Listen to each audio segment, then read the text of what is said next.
The door to room 217 creaked open, and Chloe's heart shattered at the sight of her grandmother Eleanor, staring blankly at the ceiling, a single tear tracing her wrinkled cheek. "I loved her more than life itself," Eleanor whispered, her voice a fragile thread. "But I buried it all until now." Chloe froze, the bouquet of daisies slipping from her fingers, as the weight of decades-old secrets crashed into the sterile air of the Brooklyn nursing home. Chloe Thompson had always seen her grandmother as the epitome of quiet strength, a Midwestern transplant who built a life in New York City after World War II, raising a family with a stoic grace that masked any inner turmoil. But on that crisp autumn afternoon in 2025, as Chloe navigated the bustling streets of Brooklyn to visit Eleanor at Sunset Meadows nursing home, something felt off. The air was thick with the scent of antiseptic and overcooked cafeteria food, and Eleanor's room, usually filled with the soft hum of old radio tunes, was eerily silent. "Gran, I brought your favorites," Chloe said, forcing a smile as she arranged the daisies in a vase.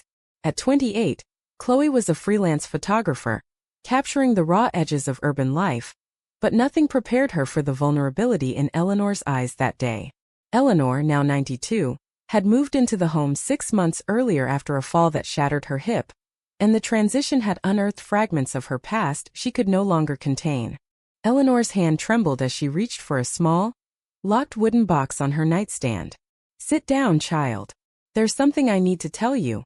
Something I've hidden from everyone, even your grandfather." Chloe's pulse quickened. Her grandfather had passed a decade ago, and Eleanor rarely spoke of their marriage beyond fond, generic anecdotes. With arthritic fingers, Eleanor unlocked the box, revealing a stack of yellowed letters, a pressed flower, and a photograph of 2 young women laughing under the Coney Island boardwalk, arms linked in a way that spoke of more than friendship. "That was 1952, Eleanor began, her voice gaining strength from the memory. "I was 19, fresh off the train from Ohio, chasing dreams in the big city. New York was alive then. Jazz clubs in Harlem, diners buzzing all night, the promise of reinvention after the war. I got a job as a secretary at a publishing house in Manhattan, typing manuscripts for authors who'd seen the world. That's where I met Kylie." Kylie Rivera was a force of nature, Eleanor explained. A 20-year-old aspiring artist from a Puerto Rican family in the Bronx, with dark curls that framed her fierce brown eyes and a laugh that could light up the dimmest room. She worked in the art department, sketching illustrations for book covers, her hands always smudged with charcoal. Their first encounter was mundane. Kylie spilled coffee on Eleanor's desk, apologizing in a rush of Spanglish that made Eleanor chuckle. But from that moment, an invisible thread pulled them together. They started with lunches in Central Park, sharing sandwiches and stories. Eleanor spoke of her strict Baptist upbringing, the farm life she fled for something bigger. Kylie shared tales of her immigrant parents, the vibrancy of her neighborhood festivals, and her secret passion for painting portraits that captured the soul. "You have eyes like the ocean after a storm," Kylie once said, brushing a strand of hair from Eleanor's face. It was innocent at first, but in the conservative 1950s, where McCarthyism loomed and societal norms clamped down on anything deviant, their growing affection felt like a rebellion. As weeks turned to months, stolen moments became their lifeline. They'd sneak away to Greenwich Village, where bohemians gathered in coffee houses, reading poetry by Ginsberg and sharing whispers under the cover of cigarette smoke. One evening under the stars on the Brooklyn Bridge, Kylie kissed Eleanor for the first time. A soft, tentative press of lips that ignited a fire neither could extinguish. "I don't care what the world says," Kylie murmured. "This is real." But reality intruded. Eleanor's roommate, a nosy girl from Queens, started asking questions about the late nights and the letters with Kylie's looping handwriting. Whispers at work hinted at unnatural behaviors. Eleanor felt the noose tightening. Her family back home expected her to marry, to settle into the American dream of house, husband, and kids. Kylie, too, faced pressure from her Catholic parents, who arranged blind dates with nice boys from the community.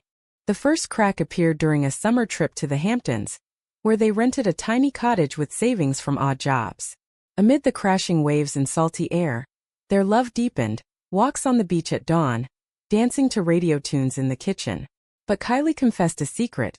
She'd been seeing a man named Carlos, a family friend, to appease her parents. "It's nothing, Ellie. Just for show." Eleanor forgave her, but doubt seeded in her heart. Back in the city, tensions escalated. Eleanor's boss, a stern veteran, caught them holding hands in the supply room and issued a warning. This isn't that kind of place. Fear gripped them. One night, after a heated argument about hiding versus fighting, Kylie stormed out, leaving Eleanor alone in their shared apartment. Days later, a letter arrived. Kylie was engaged to Carlos. "I can't do this anymore. It's too hard. Forgive me." Eleanor's world crumbled. She threw herself into work, eventually meeting Robert, a kind accountant who offered stability. They married in 1955, had children, built a life in the suburbs. But Kylie haunted her dreams, the what-ifs, the stolen glances across crowded streets when their paths crossed years later.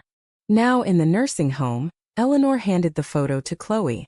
"I thought burying it would make it go away, but love like that doesn't die. It just waits." Chloe, who had her own secrets, a budding romance with a woman named Mia that she hadn't shared with family, felt a kinship ignite. "Gran, why now?" Eleanor smiled faintly. "Because time's running out, and you deserve to know the truth before it's too late." As the sun dipped below the skyline, Chloe listened, the past weaving into her present like threads in a tapestry. Chloe left the nursing home that evening with her mind reeling, the wooden box tucked under her arm like a fragile artifact. The streets of Brooklyn buzzed with life, food trucks hawking falafel, kids skateboarding past brownstones. But she felt detached, as if Eleanor's confession had pulled her into a parallel world. Back in her cramped apartment in Williamsburg, she spread the letters on her coffee table, the paper brittle under her fingers. The correspondence painted a vivid picture of young love in an unforgiving era. Kylie's words leaped off the page.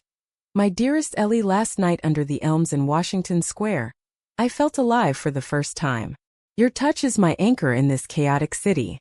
Eleanor's replies were more guarded, laced with fear. "We must be careful, my love. The world isn't ready for us." Chloe traced the faded ink, imagining the clandestine meetings, the thrill mixed with terror. That night, Chloe called Mia, her voice trembling.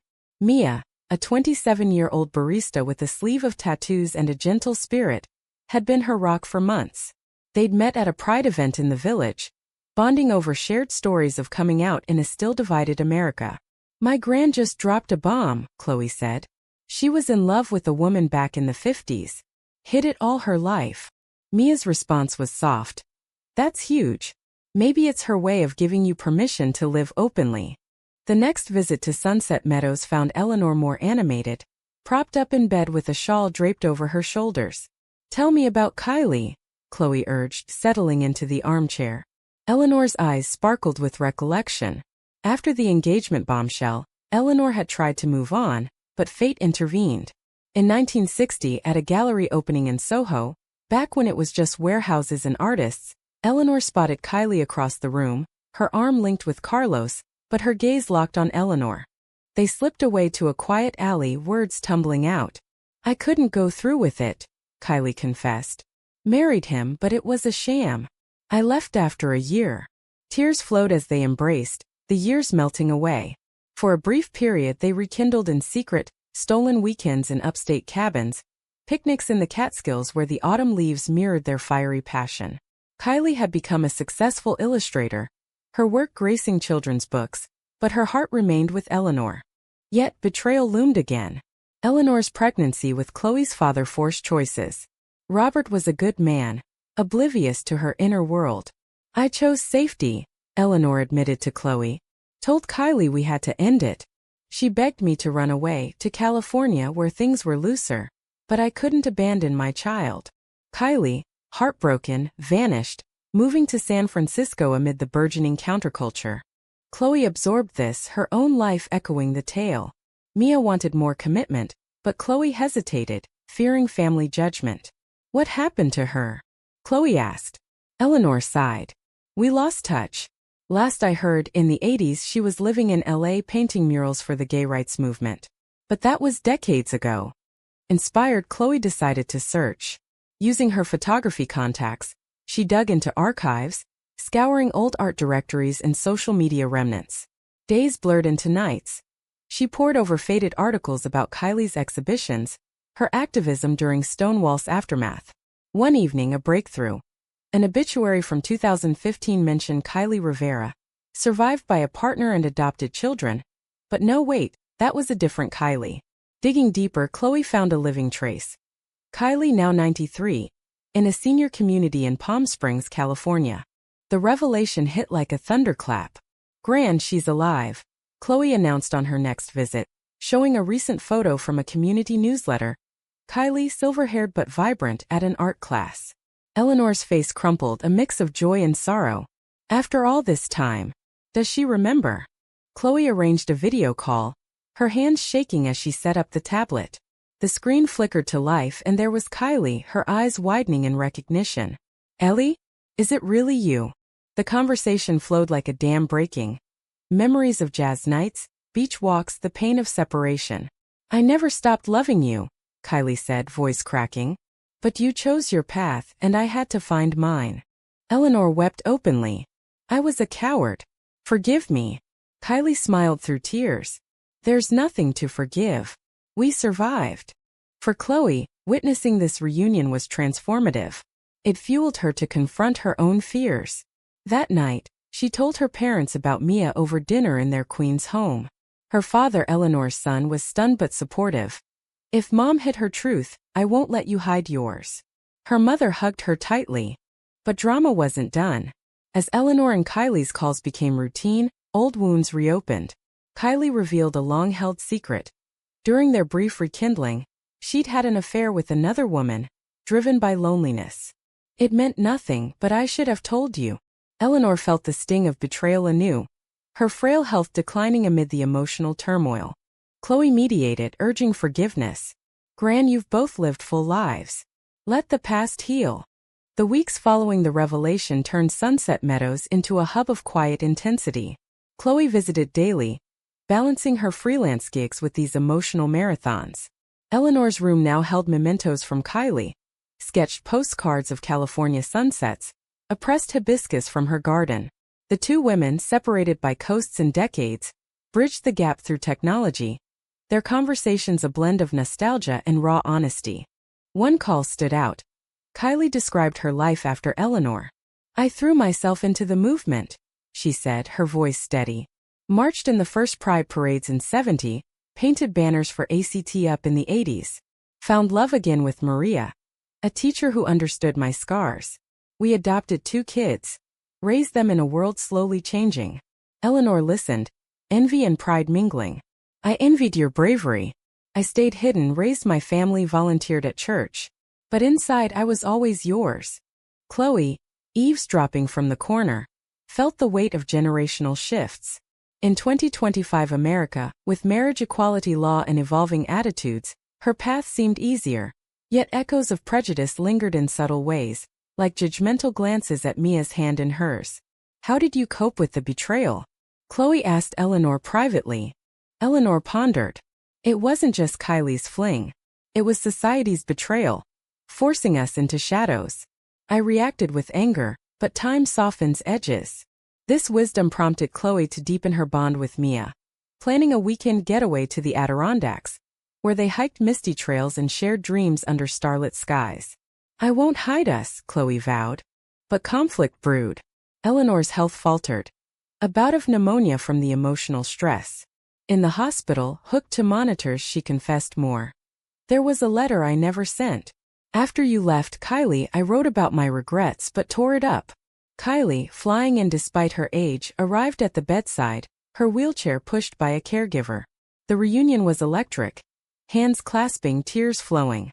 "You're here," Eleanor whispered. Kylie nodded. "Always was in my heart." They spent hours reminiscing, the room filled with laughter and sobs. Khloe watched, capturing candid photos, Eleanor's frail smile, Kylie's animated gestures. But beneath the joy, tension simmered. Kylie admitted the affair wasn't meaningless. It was a lifeline when Eleanor chose Robert. "I felt abandoned." Eleanor recoiled. "You pushed me away first with Carlos." The argument escalated, voices rising until nurses intervened. Khloe stepped in. "Stop. This isn't about blame. It's about what you built despite it all." The women fell silent, the air thick with unresolved pain. In the aftermath, healing began. Kylie stayed in New York, moving to a nearby assisted living. They attended therapy sessions together. Modern miracles Eleanor never imagined. In my day we suffered alone, she mused. Through it, Chloe's own story unfolded. Mia proposed during a sunset picnic in Prospect Park. A simple ring symbolizing commitment. Chloe said yes, inviting Eleanor and Kylie to the small ceremony. The wedding was intimate. A rooftop in Brooklyn with city lights twinkling. Eleanor wheeled to the front, beamed as Chloe and Mia exchanged vows. Kylie beside her squeezed her hand. We paved the way, even in silence. The event bridged eras, friends and family toasting to love's resilience. Yet high drama struck. A distant relative uncovering the past via social media confronted Eleanor. This tarnishes our family. Accusations flew. Eleanor the deceiver, Kylie the homewrecker. Chloe defended fiercely. Love isn't a tarnish, it's our legacy. The fallout tested bonds, but unity prevailed. Eleanor, empowered, wrote an op-ed for a local paper. My Hidden Love, a story from the shadows, sparking conversations in senior circles. As winter approached, Eleanor's strength waned. In quiet moments, she and Kylie shared unspoken forgiveness, watching old movies like Rebel Without a Cause, giggling at parallels. Chloe, now married, balanced joy with caregiving. Her photography exhibit featuring portraits of LGBTQ elders, including Eleanor and Kylie. One snowy evening, Eleanor called them both to her side. I've lived two lives, one hidden, one revealed. Don't waste yours. Her words hung heavy, a prelude to the inevitable. The new year brought a fragile piece to the intertwined lives of Eleanor, Kylie, and Chloe. With Eleanor's op-ed gaining traction, shared on social media, discussed in podcasts, the story became a beacon for others. Letters poured into the nursing home. From octogenarians confessing similar secrets, young queer folks finding inspiration. You gave me courage, one read. Eleanor, frail but fierce, replied to as many as she could, her handwriting shaky but determined.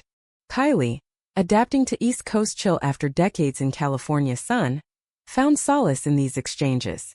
She brought her paints, setting up a small studio in her room, creating portraits of Eleanor that captured her enduring spirit. This one's for us, she said, unveiling a canvas of two women dancing under city lights. Their bond, reforged through fire, deepened into a platonic companionship. Walks in the home's garden, sharing meals, reminiscing without the sting of betrayal. For Chloe, marriage to Mia was a whirlwind of domestic bliss. Cozy brunches in their apartment, weekend trips to Fire Island. But the past shadows lingered. Mia, sensing Chloe's distractions, confronted her. You're carrying their pain. Let it go. Chloe nodded, but the emotional toll mounted as Eleanor's health declined further. Memory lapses, labored breaths. The climax came during a family gathering at the nursing home for Eleanor's 93rd birthday. Balloons bobbed, cake was cut, but tension crackled. Chloe's uncle, conservative and vocal, arrived unannounced. I read that article. How could you hide this from us? He demanded, eyes on Kylie. Eleanor, from her bed, met his gaze steadily. Because fear ruled my life. But no more. Words escalated into shouts. Accusations of deception, defenses of love's validity. Kylie interjected. We fought wars you can't imagine. Stonewall wasn't just a riot. It was our scream. The uncle stormed out, fracturing family ties. Chloe, devastated, chased after him. Uncle, please. This is about healing. He paused. It's too much change. But seeds of doubt were planted. In the quiet aftermath, Eleanor gathered strength for a final confession. Kylie, the betrayal, I forgive you. And myself. Kylie wept. Me too. We were victims of our time. Their embrace, witnessed by Chloe, was a catharsis, releasing decades of pent-up emotion. Inspired, Chloe organized a reunion event. Hidden Loves Unveiled. A gathering at a community center in the village. Elders shared stories, youth listened, bridging generations. Eleanor and Kylie, guests of honor, spoke via video, their tale drawing applause. Media coverage amplified it. A NPR segment, a viral TikTok clip, highlighting America's evolving narrative on love. But fate turned cruel. Eleanor's pneumonia returned, aggressive this time. In the ICU, surrounded by beeps and tubes, she held Chloe's hand. Promise me you'll live fully. Chloe nodded through tears. Kylie, by her side, whispered old endearments.